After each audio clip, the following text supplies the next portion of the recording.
They say a father's love knows no bounds, but what happens when that love turns to rage? My name is Mark, I'm 42, and what began as a peaceful life turned into a nightmare when I found my teenage son, Alex, hospitalized after a brutal school attack. It was a normal Tuesday morning when the call came. The words echoed in my mind like a haunting melody. Alex had been beaten up by a group of older teens at school. I rushed to the hospital, and there he was, my boy, fragile and broken, tubes everywhere and pain etched on his face. As the doctors worked, I learned the details, a vicious attack where justice would not be served, the bullies. A mere slap on the wrist. I felt my heart tighten with rage. For years I was a pacifist, believing in the goodness of humanity, but my son's suffering transformed me.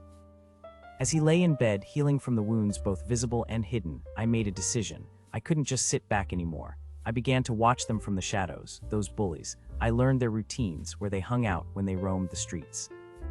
I paced with restless anger, each beat in my chest growing louder and louder.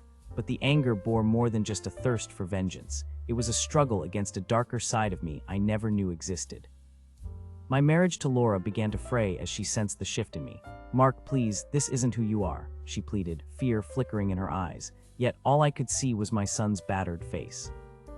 The night finally arrived when I cornered the ringleader alone in a dim alley, ready to exact the revenge I never thought I'd crave. His smirk faded instantly into terror as I advanced.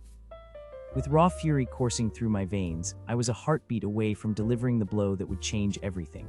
But in that moment I froze. I flashed back to Alex's eyes, full of hope and trust I would shatter if I crossed this line. I couldn't be the monster that had hurt my boy.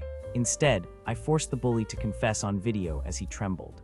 The fear in his voice was music to my ears as he apologizes and turns in his friends. I sent that to the school and the police, demanding real action. The next few days were a whirlwind. The bullies faced expulsion and were met with legal consequences.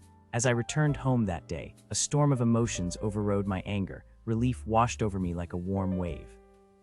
Holding Alex close in an embrace, I reflected on everything.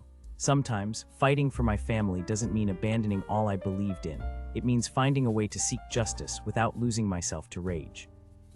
What would you have done in my shoes? Drop a comment below and share your thoughts. And if you found this story compelling, be sure to like and subscribe for more gripping tales like this.